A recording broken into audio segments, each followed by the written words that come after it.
hutoruhusiwa kwenda kutibiwa hospitali nyingine ukitokea kwenye eneo lako au la makazi yako bila kuwa na rufaa. Rufaa yenyewe itakuwa ni kitambulisho kimojawapo au tuseme ni barua utakayoandikiwa na mtoa huduma kutoka kwenye hospitali au zahanati ya sehemu ya makazi yako kwenda kwenye hospitali ya ngazi nyingine zaidi. Kwa hiyo ukifika ukiwa na kitu hicho utaweza kufanya nini? Kuhudumiwa. Asante sana ndugu mtaalamu, umeweza kutueleza kwa kina, kwa sababu kitu ambacho kilikuwepo na maswali mengi ambayo yamekuwa yakiulizwa na jamii ni kuhusiana na hilo swala, kwamba mfano mimi nipo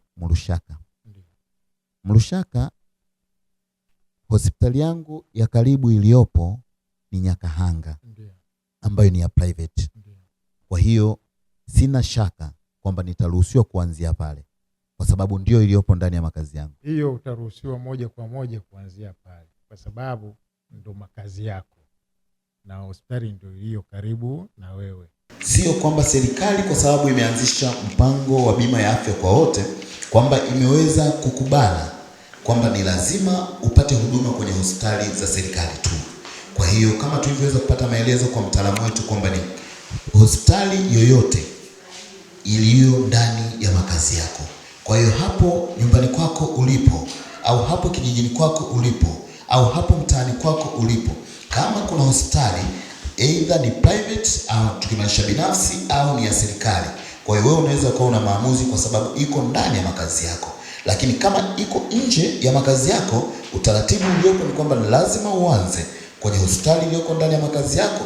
Wale kama watakuwa wana nafasi ya kuweza kukupa rufaa kwamba hiki kimeshindikana, unatakiwa kwenda hospitali fulani, watakuandikia barua. Kwa hiyo hautaweza kutoka tu ili mradi kwamba umetoka kwa maamuzi, umevuka eneo la makazi yako. Kwa hiyo lazima uanzie kwenye makazi yako, halafu baada ya hapo uhame kwenda nje ya makazi yako kwa kibali maalum.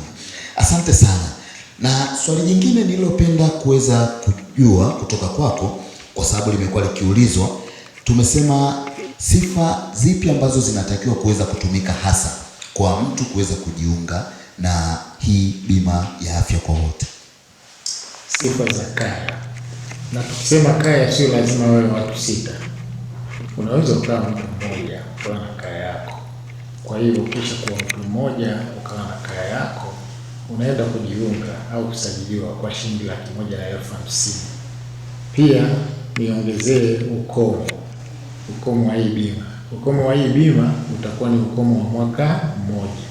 Okay. Tangu pale ulipolipia ile gharama ya shilingi 150,000. Lakini hapo nitoe ufafanuzi kwenye upande wa kaya.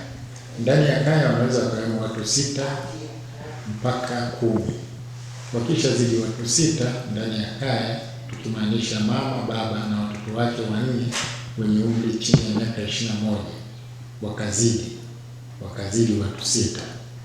Walizidi, kama ni watoto wako au ni wale wanaoishi nao ndani ya kaya hiyo, itabidi utengeneze kaya nyingine na wenyewe walipie bima yao. Na maamuzi yangu binafsi kwamba nataka mimi peke yangu ndio niwe ni kaya yangu. Kwa hiyo nina uhuru wa kwenda kulipa 150,000 nikakatiwa bima ya kwangu peke yangu. Alafu hapana kuwa na kizuizi kwa wategemezi. Huko hawa hizi bima zingine au vifurushi vingine vilikuwa vinahitaji wategemezi awe baba, mama wa kuzaa na watoto wawe wa kuzaa. Ndiyo. Lakini kwa bima hii wategemezi walio ndani ya kaya wako wawe ni watoto wako, wasiwe ni watoto wako, wanaruhusiwa kuungwa au kujiunga na bima ya afya kwa wote kwenye kaya yako. Asante sana kwa maelezo ya kina katika swala la wategemezi, kama jinsi ambavyo tumeweza kumsikia mtaalamu. Na vile vile kumekuwa kuna maswali mengine pia ambayo jamii naamini kwamba bado inajiuliza. Tumesema kwamba hii bima ya afya kwa wote ni bima ambayo mteja anapata huduma katika eneo lolote. Na tukiangalia kwa mfano katika hospitali za rufaa, tukizungumzia hospitali za mikoa, hospitali za kanda na hospitali za taifa, mteja huyu mwenye kifurushi cha bima ya afya kwa wote atakapofika katika hospitali hizo, kuna ukomo wa huduma yake anayetakiwa kupewa kwenye yale maeneo, au huduma zote ataweza kupewa bila kuwa na changamoto hiyo? Katika kifurushi cha bima ya afya kwa wote, kitita hiki kimeainisha huduma unazotakiwa kupewa. Ni jumla ya huduma 372 ambazo ni huduma nyingi na ni huduma muhimu, lakini ukifikia kiwango cha zaidi ya hapo, kuna vibali maalum vitatolewa na mnufaika wa bima ya afya kwa wote ataweza kupata hiyo huduma, na huu mpango uko vizuri na uko madhubuti. Kama ambavyo bado tunaendelea kupata maelezo ya kina kutoka kwa mtaalamu wetu, kulingana na ile swali na hofu ya watu ya kwamba saa hizi natakiwa nitoke niende labda hospitali ya taifa Muhimbili, kwamba je, nina bima yangu hizo huduma na kifurushi? Ndio. Na tunaposema huduma 372 tunamaanisha nini? Tunamaanisha dawa, tunamaanisha hapo, nataja kwa mkundi, tunamaanisha dawa, tunamaanisha vifaa tiba, lakini tunamaanisha na vipimo, pamoja na upasuaji. Na upasuaji hapa kuna upasuaji mkubwa na upasuaji mdogo. Na huduma za upasuaji ni jumla ya huduma 37. Na kwenye 37 kuna upasuaji mkubwa huduma 9. Lakini pia ni furaha iliyoje, tumeleta ukombozi. Kulikuwa kuna huduma ambayo inasumbua jamii na kutoa gharama kubwa. Kwa mfano upasuaji wa kutoa mtoto tumboni, ambao ulikuwa unakuwa ni mzigo kwa wananchi na inakuwa ni gharama kubwa.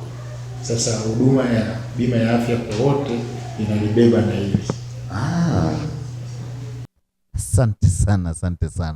Asante sana. Na kwa kweli tunapaswa kuishukuru serikali, imeona katika maono ambayo ni makubwa sana. Hii inaenda pande zote kwa sasa, inaokoa pande zote, kwamba inamwokoa mwananchi, vile vile inaenda kuokoa sasa hata vituo vile vile vya kutolea huduma hizi za afya, kwa sababu kama ukiangalia kama huduma hiyo ya mama kumtoa mtoto, mama kujifungua pamoja na operesheni zake zote, ilikuwa ni huduma ambayo inaonekana kama inazipa mzigo sana hivi vituo vya afya na tiba. Kwa hiyo kwa sasa kama kifurushi cha bima ya afya kwa wote imelibeba, tunaamini kwa 100% kwamba zile adha za kuambizana kwamba hiki kitu hakipo, hiki hakipo, sasa imeisha, kwamba wananchi watapata huduma ambayo ni bora na ni stahiki na vifaa vitakuwepo kwa 100%. Na kuona juu ya bima ya afya kwa wote iweze kutekeleza hata kwenye makundi maalum. Makundi maalum ambayo yalikuwa yanaleta kama mzigo kwenye utoaji wa huduma za afya. Hayo makundi tulikuwa tunayapa msamaha, yaani yanatumia ile huduma bila kulipia.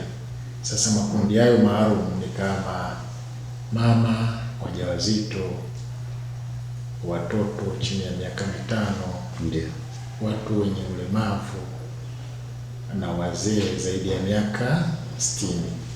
Sasa kupitia bima ya afya serikali inaenda kulibeba hili pia, itaratibu mpango maalum na mpango madhubuti kwa ajili ya kuyatambua ya makundi na kuweza kuyapatia bima ya afya kwa wote. Kwa maana hiyo basi hatutategemea tena kusikia kuna mwananchi anapata huduma bila kulipia. Atakuwa analipia kwa njia mpango wa bima ya afya kwa wote, kwa hayo makundi maalum. Sasa wananchi wakipata hili wataanza kuwa na wasiwasi. Sasa hawa ni wakina nani, watapatikanaje, itakuweje? Hawa wataainishwa. Tunao maafisa ustawi wa jamii na maafisa maendeleo ya jamii. wataainisha hawa watu au haya makundi na yataweza kupata hiyo bima ya afya kwa wote. Lakini pia tunalo kundi kubwa ambalo pia lilikuwa likipata huduma kwa msamaha, hizi kaya maskini, na hizi kaya maskini zitatambuliwa kupitia TASAF na zitaweza kupewa bima ya afya. Na viongozi wake serikali ya Jamhuri ya Muungano wa Tanzania wameona mbali sana, kwa sababu hii kitu ni kitu ambayo ilikuwa ni ndoto sana ya wanajamii kuweza kuona kwamba kuna siku serikali ina uwezo wa kubeba matatizo yao. Sasa kwa kufikia kwenye hatua hii, kiuhalisia tuseme serikali ya Jamhuri ya Muungano wa Tanzania kiukweli chini ya Dr. Samia Suluhu amebeba matatizo ya watu. Ni mama naye mwenye nafikiri ameona na ameweza kubeba. Sasa vile vile tuangalie kitu kingine kwamba kutakuwa kuna watu ambao ni watu au taasisi rasmi zitakazokuwa zinasimamia huu mpango wa bima ya afya kwa wote. Ni bima ya afya wenyewe NHIF ambayo ndio tunaita scheme ya serikali, lakini pia huu mpango hautatekelezwa na scheme ya serikali tu au scheme ya umma tu.